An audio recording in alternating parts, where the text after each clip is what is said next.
नमस्कार बच्चों। अभी आपने हिंदी गद्य क्लास 11 सातवां जो चैप्टर रजनी है, इसका पहला भाग आपने सुना था। उसमें आप सुन रहे थे पिछले पार्ट में कि रजनी के घर का दृश्य दिखाई दे रहा था। रजनी का जो पति था वो घर आता है, रजनी उसके लिए चाय बनाती है, वह पति को सारी बातें बताती है। इस पर रवि उसको क्या समझाता है कि अगर मास्टर लोग ट्यूशन का धंधा करते हैं तो इसमें उसको क्या परेशानी है, उसके बेटे तो अभी पढ़ नहीं रहे हैं। इस पर रजनी क्या करती है, भड़क उठती है अपने पति से। वह कहती है क्यों अमित के लिए आवाज़ क्यों नहीं उठाएं, क्यों नहीं उठानी चाहिए अमित के लिए आवाज़। वह अन्याय सहन करने वालों को अन्याय करने वाले से अधिक गुनहगार बताती है। जो अन्याय करता है वो तो गुनहगार है ही, लेकिन जो अन्याय को सहन करता है वो भी कम गुनहगार नहीं है। वह पति से कहती है, अमित, लीलाबेन और तुम जैसे लोगों के कारण ही इस देश में कुछ नहीं हो पा रहा है। अब आगे, अब ये सेकंड पार्ट आपको अब सुनना है। अगला दृश्य सामने लगता है। कौन सा दृश्य है? डायरेक्टर ऑफ एजुकेशन के ऑफिस का बाहरी कक्ष। डायरेक्टर ऑफ एजुकेशन के ऑफिस का बाहरी कक्ष दिखाई देता है और उस कक्ष के सामने, कक्ष के बाहर क्या दिखाई देता है? कमरे के बाहर उसका नाम, जिस अधिकारी के ऑफिस में वो गई हैं उस अधिकारी का नाम लिखा हुआ है, उसका पद लिखा हुआ है, एक तख्ती लगी हुई है, उसका नाम और पद लिखे हुए हैं। साथ ही मिलने का समय भी लिखा है कि हमसे भाई इतने समय से इतने समय तक लोग मिल सकते हैं। एक स्टूल पर चपरासी बैठा है दरवाजे पर, सामने की बेंच पर रजनी और 3-4 लोग और बैठे हुए हैं। वो प्रतीक्षारत है कि हमारा नंबर कब आएगा, कब हम डायरेक्टर ऑफ एजुकेशन अधिकारी से मिलेंगे, यानी कि एजुकेशन के डायरेक्टर साहब से हम कब मिल सकेंगे। प्रतीक्षा में बैठे हुए हैं। रजनी के चेहरे से बेचैनी टपक रही है कि कब हमें अंदर जाने का मौका मिले, कब हमारा नंबर आए और कब हम अधिकारी से मिलें। बार बार सामने लगी घड़ी पर नज़र डालती है, घड़ी को देखती है कि मिलने का समय भी समाप्त होता जा रहा है। जितना समय यहाँ लिखा हुआ है कि इतने समय से इतने समय तक मिलना है, वो मिलने का समय भी समाप्त होता जा रहा है। रजनी चपरासी से क्या कहती है, कितनी देर और बैठना होगा। वो चपरासी को टोकती हुई कहती है। चपरासी कहता है, अरे हम क्या बोलेगा, जब साहब घंटी मारेगा बुलाएगा तभी तो ले जाएगा।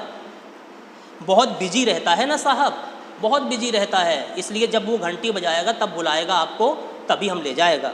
ये उस चपरासी ने कहा। तो रजनी अपने में ही भुनभुनाते हुए अपने आप में ही बोलती है, यह तो लोगों के मिलने का समय है। आपने लिखा हुआ है कि मिलने का समय इतने से इतने का, लेकिन किसी को बुला ही नहीं रहे। ये तो लोगों से मिलने का समय है। ना जाने किस में बिजी है आपका साहब, किस में बिजी बनकर बैठ जाते हैं लोग बाग। चपरासी दूसरी तरफ देखने लगता है। अब कैमरा जो है ऑफिस के अंदर चला जाता है। ऑफिस के अंदर कैमरा है। देखो अंदर जिस कमरे में अधिकारी बैठे हैं एजुकेशन के डायरेक्टर साहब, उसका दृश्य कैसा है ये सुन लीजिए। साहब मेज पर पेपर वेट घुमा रहे हैं, अपनी कुर्सी पर बैठे मेज पर पेपर वेट रखा हुआ है, उसको घुमा रहे हैं गोल गोल। फिर घड़ी देखता है, फिर घुमाने लगता है। बाहर एक आदमी आता है, बाहर एक आदमी आता है अपने नाम की स्लिप के नीचे। अब रजनी देखती है कि अंदर तो मुझे जाने नहीं दे रहे। अब तभी बाहर एक आदमी ने प्रवेश करने के लिए आता है, और जो चपरासी बाहर बैठा है उसको अपने नाम की स्लिप दे दी और स्लिप के साथ में 500 का नोट एक रख दिया। 500 रुपये का एक नोट रख देता है और चपरासी का कंधा थपथपाता है कि भाई ये 500 का नोट रख और मुझे अंदर जाने दे। चपरासी हंसकर भीतर जाता है, तुरंत 500 का नोट लिया और भीतर पहुंचता है। लौटकर जब वो भीतर से लौट करके अंदर से लौट करके आता है तो उसी आदमी को तुरंत बुलाने का आदेश आता है। उसी आदमी को जिसने 500 रुपये दिए थे उसको अपने साथ ले जाता है। तो जहाँ से रजनी ने ये देखा कि इसने 500 रुपये दिए तो इसका नंबर तुरंत लग गया, और हम इतनी देर से 4 घंटे से बैठे हुए हैं, हमारा नंबर ही नहीं लग रहा अधिकारी से मिलने का।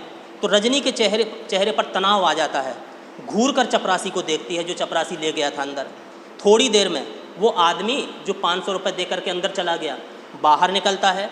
अब रजनी उठकर जहाँ से वो आदमी निकल के गया दंदनाती हुई तुरंत भीतर चली जाती है, बिना किसी से पूछे भीतर की तरफ चली जाती है। अब जहाँ से वो जाने लगती है तो चपरासी बैठा हुआ क्या करता है, अरे अरे अरे किधर को जाता तू, किधर को जाता, अभी घंटी बजा क्या?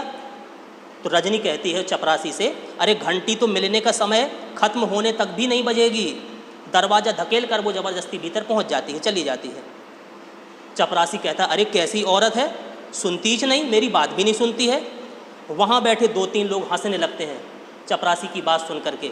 ये सब देख करके रजनी का गुस्सा में अंदर प्रवेश करके कि कैसे प्रवेश करी गई और कैसे ये चपरासी बोल रहा है, इन दोनों की बातें सुन करके लोग बाग बैठे थे जो वो हंसते हैं।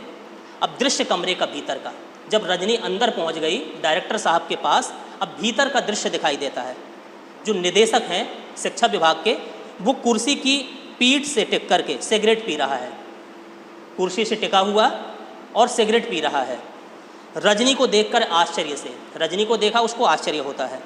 तो निदेशक क्या कहता है, आपको स्लिप भेज करके भीतर आना चाहिए था, स्लिप दे करके आपको भीतर आना चाहिए था ना। तो रजनी मुस्करा करके, अरे स्लिप तो घंटे भर से आपके चपरासी की जेब में पड़ी है साहब, कई घंटे पहले मैंने स्लिप दे दी, वो उसकी जेब में ही पड़ी है और शायद 2-4 दिन चक्कर लगवाने पर भी उसकी जेब में ही पड़ी रहेगी। तो निदेशक क्या कह रही हैं आप? रजनी, तो क्या यह सीधी साफ बात भी आप मुझसे ही सुनना चाहेंगे? खैर अभी छोड़िए इस बात को, इस समय मैं आपके पास किसी दूसरे काम से आई हूँ, दूसरे काम से ही आई हूँ। निदेशक के चेहरे पर रजनी को लेकर के एक आश्चर्य मिश्रित कौतूहल का भाव उभरता है, कौतूहल का भाव उभरता है। निदेशक कहते हैं कहिए। तो रजनी थोड़ा सोचते हुए, देखिए, अब रजनी बोलती है निदेशक से, स्कूलों और विशेषकर प्राइवेट स्कूलों और बोर्ड के आपसी रिलेशंस के बारे में कुछ जानकारी इकट्ठा कर रही हूँ, थोड़ी सी जानकारी मैं इकट्ठा करना चाहती हूँ। तो निदेशक कहता है कोई रिसर्च प्रोजेक्ट है क्या आपका? Very interesting subject. तो रजनी कहती है बस कुछ ऐसा ही समझ लीजिए सर आप। तो निदेशक कहते हैं कहिए आप क्या जानना चाहती हैं? तो रजनी कहती है जिन प्राइवेट स्कूलों को आप रिकॉग्नाइज कर देते हैं उन्हें बोर्ड शायद 90% ग्रांट देता है, 90% ग्रांट देता है। तो निदेशक जरा गर्व के साथ वो बोलता है जी हाँ देता है, बोर्ड का काम ही यह है कि शिक्षा के प्रचार प्रसार में जितना भी हो सके सहयोग करे। इट्स आवर ड्यूटी मैडम, ये हमारी ड्यूटी है मैडम, ये उस निदेशक ने कहा। तो रजनी कहती है जब इतनी बड़ी ऐड देते हैं तो आपका कोई कंट्रोल भी रहता होगा स्कूलों पर, प्राइवेट स्कूलों पर कोई आपका कंट्रोल है कि नहीं है? तो निदेशक कहता है ऑफ कोर्स, बोर्ड के बहुत से ऐसे नियम हैं जो स्कूलों को मान्य होते हैं, स्कूलों को मान्य होते हैं और स्कूल मानते हैं। सिलेबस बोर्ड बनाता है, फाइनल ईयर के एग्ज़ाम बोर्ड कंडक्ट करता है। तो रजनी कहती है निदेशक के चेहरे पर नज़रें गड़ाकर, उसके नज़रों तरफ देख करके, उसके चेहरे तरफ देख करके क्या बोलती है, स्कूलों में आजकल प्राइवेट ट्यूशन्स का जो सिलसिला चला हुआ है, ट्यूशन्स क्या बच्चों को लूटने का जो धंधा चला हुआ है, बच्चे लुटते हैं ट्यूशन के नाम पर, उसके बारे में आपका बोर्ड क्या करता है? तो निदेशक बड़े सहज भाव से उत्तर देता है अरे इसमें धंधे की क्या बात है मैडम, जब किसी का बच्चा कमज़ोर होता है तभी उसके माँ बाप ट्यूशन लगवाते हैं। अगर लगे कि कोई टीचर लूट रहा है तो उस टीचर से ना लें ट्यूशन, उसके यहाँ ट्यूशन पढ़ने ना जाएं और किसी के पास चले जाएं, यह कोई मजबूरी तो है नहीं। तो रजनी कहती है बच्चा कमज़ोर नहीं, होशियार है और बहुत होशियार है, उसके बावजूद उसका टीचर लगातार उसे कोंचता रहता है, टोकता रहता है कि वह ट्यूशन ले ले, वह ट्यूशन ले ले, नहीं तो पछताएगा। लेकिन बच्चे के माँ बाप को ज़रूरी नहीं लगता है, बच्चे के माँ बाप को नहीं है ज़रूरी और वे ट्यूशन नहीं लगवाते कि उनका बच्चा पहले से ही होशियार है, ट्यूशन की आवश्यकता ही नहीं है। जानते हैं क्या हुआ सर, मैथ्स में पूरा पेपर ठीक करने के बावजूद, मैथ्स में एक बच्चा पूरा पेपर ठीक करने के बावजूद उसे कुल 72 अंक मिलते हैं। जानते हैं क्यों? क्योंकि उसने टीचर के बार बार कहने पर ट्यूशन नहीं लिया, ट्यूशन नहीं ली। तो निदेशक ने जब रजनी के मुंह से यह बात सुनी तो बोलते हैं वेरी सैड, हेड मास्टर को, उस स्कूल के हेड मास्टर को एक्शन लेना चाहिए ऐसे टीचर्स के खिलाफ। तो रजनी कहती है क्या खूब, आप कहते हैं हेड मास्टर को एक्शन लेना चाहिए और हेड मास्टर कहते हैं कि मैं कुछ नहीं कर सकता, वो तो बोलते हैं कि मैं कुछ नहीं कर सकता, तब करेगा कौन? मैं पूछती हूँ कि ट्यूशन के नाम पर चलने वाले इस घिनौने रैकेट को तोड़ने के लिए दखल अंदाजी नहीं करनी चाहिए आपको कुछ इसके खिलाफ कार्यवाही नहीं करनी चाहिए आपके बोर्ड को? चेहरा तमतमा जाता है रजनी का।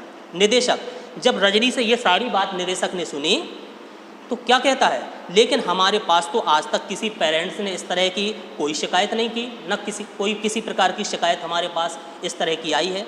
तो रजनी कहती है, यानी कि शिकायत आने पर ही, जब आपके पास शिकायत आएगी, शिकायत आने पर ही आप इस बारे में सोच सकते हैं। वैसे शिक्षा के नाम पर दिन दहाड़े चलने वाली इस दुकानदारी की आपके बोर्ड ऑफ एजुकेशन को कोई जानकारी ही नहीं है कि कितना घिनौना काम टीचर कर रहे हैं, कोई चिंता ही नहीं है आपके बोर्ड को। निदेशक कहता है फिर रजनी से, अरे कैसी बातें करती हैं आप, कितने इम्पोर्टेंट मैटर्स रहते हैं हम लोगों के पास, बहुत ही इम्पोर्टेंट मैटर्स रहते हैं। अभी पिछले 6 महीने से तो नई शिक्षा प्रणाली को लेकर ही कितने सेमिनार्स ऑर्गेनाइज किए हैं हम लोगों ने। तो रजनी व्यंग के साथ कहती है, ओह इम्पोर्टेंट मैटर्स, नई शिक्षा प्रणाली, पहले इस शिक्षा प्रणाली के छेदों को तो रोकिए, वरना बच्चों के भविष्य के साथ साथ आपकी नई शिक्षा प्रणाली भी छन कर के गड्ढे में ही चली जाएगी, इसको तो पहले रोक लीजिए। तो निदेशक थोड़े गुस्सा होता है, गुस्से के साथ बोलता है, सुनिए मैडम, आप ही पहली महिला हैं और हो सकता है आखिरी भी हों जो इस तरह की शिकायत लेकर के आई है। ठीक है, रजनी कहती है, तो ठीक है, फिर आपके पास शिकायत का ढेर ही लगवा करके मैं रहूँगी। कितने ढेर आते हैं ऐसी शिकायतों के आपके पास। अब झटके से इतनी बात निदेशक से रजनी ने की और झटके से उठ करके बाहर चली जाती है। निदेशक देखता रह जाता है, फिर कंधे अपने उचका करके, अब मोन्टाज में कुछ दृश्य दिखाए जाते हैं। मोन्टाज में एक दृश्य आता है सामने, फिर क्या दृश्य, कौन सा दृश्य आता है कि रजनी फ़ोन कर रही है। रजनी का दृश्य आता है कि रजनी कहीं फ़ोन कर रही है। मेज़ पर कुछ पत्र रखे हुए हैं और रजनी एक रजिस्टर में उनके नाम पते उतार रही है। साथ में 1-2 महिलाएं और भी खड़ी हैं रजनी के साथ में। फिर एक के बाद एक 3-4 घरों में माँ बाप से सभी 4-5 महिलाएं मिलकर के हर माँ बाप से मिल रही हैं और उनको समझा रही हैं। साथ ही लीलाबेन और 3-4 महिलाएं और भी साथ हैं रजनी के। ये दृश्य दिखाई देता है कि अब सबसे मिलना जुलना, सब पेरेंट्स से मिलना जुलना हो रहा है रजनी का। अब नया दृश्य लगता है, एक नया दृश्य सामने जब तक लगता है, कैसा दृश्य है, किसी अखबार का दफ्तर, अखबार वालों का, जो अखबार छापते हैं, ठीक है, अखबार वालों का कोई दफ्तर है। तो अखबार का दफ्तर है, कमरे में संपादक बैठे हुए हैं, अखबार छापने वाले संपादक बैठे हुए हैं। साथ में 3-4 स्त्रियों के साथ रजनी भी बैठी है उन संपादक के साथ में। संपादक से बातचीत रजनी की होती है। संपादक कहता है, आपने तो इसे बाकायदा इतनी बात लेकर के, स्कूल की बात को लेकर के, अमित की बात को लेकर के आपने तो एक आंदोलन का रूप दे दिया इसको। बहुत अच्छा किया आपने। इसके बिना यहाँ चीज़ें बदलती नहीं, जब तक कोई कार्य आंदोलन के रूप में परिणत ना हो जाए, कहीं कोई आंदोलन ना हो, तब तक चीज़ें बदलती नहीं हैं। शिक्षा के क्षेत्र में फैली हुई इस दुकानदारी को तो बंद होना ही चाहिए। ज़रूर में शिक्षा के क्षेत्र में जो ये दुकानदारी फैली है ना, इसको अवश्य ही बंद होना चाहिए। अब रजनी जब संपादक की ये बात सुनी तो एकाएक जोश में आकर के, आप भी महसूस करते हैं ना ऐसा कि ये दुकानदारी बंद होनी चाहिए, तो फिर साथ दीजिए हमारा। हम जिस उद्देश्य को लेकर के आपके पास आए हैं उस क्षेत्र में आप हमारा सहयोग कीजिए, साथ दीजिए। अखबार यदि किसी इश्यू को उठा ले और लगातार उस पर चोट करता रहे, लगातार उसी बात पर चोट करता रहे, तो फिर वह थोड़े से लोगों की बात नहीं रह जाती। वो थोड़े से लोगों की बात नहीं, वो सबकी बात बन जाती है। आंखें मूंद कर नहीं रह सकता फिर कोई उससे, आंख मूंद करके उससे नहीं रह सकता कोई। आप ही सोचिए सर, जरा आप सोचिए कि अगर इसके खिलाफ कोई नियम बनता है तो कितने पेरेंट्स को राहत मिलेगी। अगर कोई अच्छा नियम बन जाए शिक्षा के क्षेत्र में तो कितने पेरेंट्स को राहत मिलेगी, कितने बच्चों का भविष्य सुधर जाएगा। उन्हें अपनी मेहनत का, जितने लायक वो हैं उतनी मेहनत का उनको फल मिलेगा। माँ बाप के पैसे का नहीं, पैसे से फल नहीं मिलेगा, उनकी मेहनत से उनको फल मिलेगा। शिक्षा के नाम पर बचपन से ही उनके दिमाग में, अरे यह तो नहीं भरेगा फिर कोई कि पैसा ही सब कुछ है, वे कुछ नहीं है। तो संपादक रजनी की ये बात सुनकर के थोड़ी हंसता है। वो कहता है कि मैडम बस मैं समझ गया आपकी बात, समझ गया आपकी सारी तकलीफ़, आपका सारा गुस्सा मैं समझ गया। तो रजनी कहती है, तो फिर दीजिए हमारा साथ, उठाइए फिर इश्यू को और लगातार लिखिए और धुआंधार लिखिए, आप अपने पेपर में छापिए।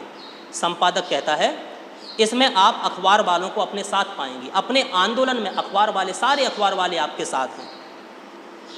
अमित के उदाहरण से आपकी सारी बात मैंने नोट कर ली है। मैंने सारी बात अमित के माध्यम से जो आपने बताई उसको नोट कर लिया है। एक अच्छा सा राइटअप तैयार करके पीटीआई के द्वारा मैं एक साथ फ्लैश करवाता हूँ अब इस। तो रजनी जब ये बात संपादक के मुख से सुनती है तो गदगद होते हुए प्रसन्न हो जाती है। एक काम और कीजिए सर, 25 तारीख को हम लोग पेरेंट्स की एक मीटिंग कर रहे हैं।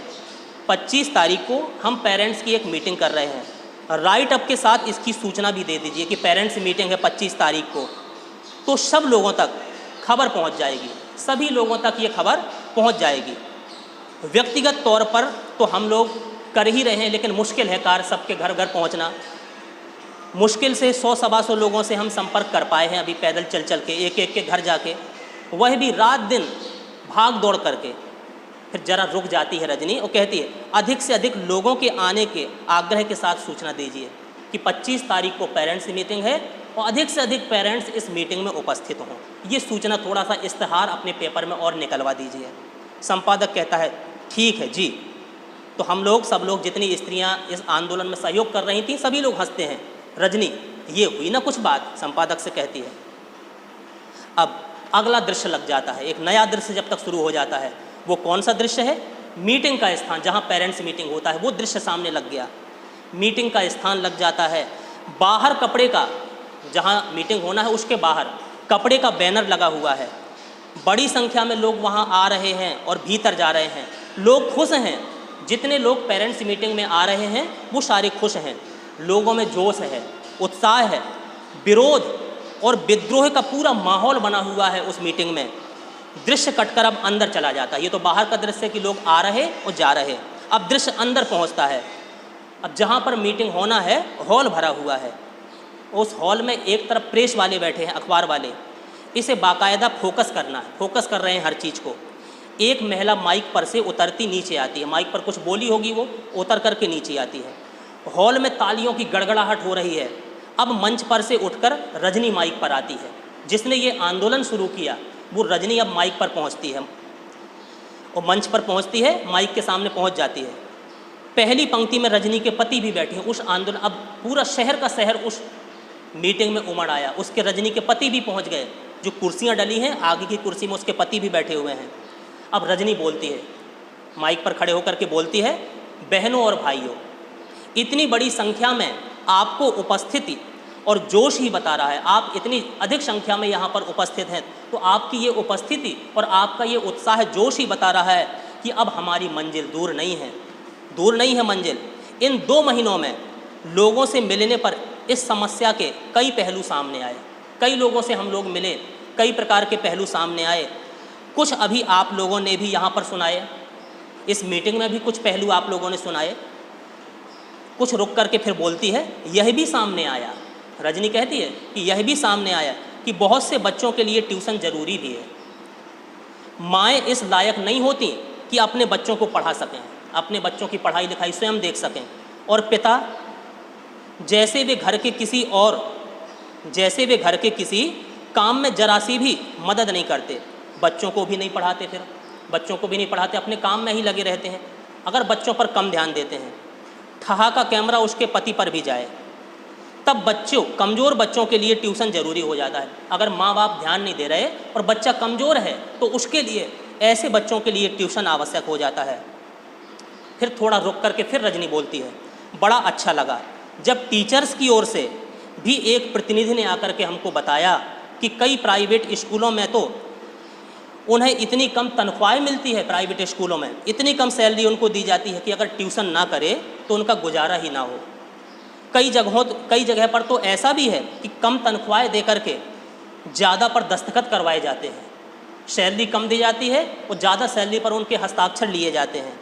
ऐसे टीचर्स से मेरा अनुरोध है कि वे संगठित होकर के, अगर टीचरों के साथ ऐसा कार्य हो रहा है तो मेरा अनुरोध है उन शिक्षकों से कि वो संगठित होकर के एक आंदोलन चलाएं और इस अन्याय का पर्दाफाश करें।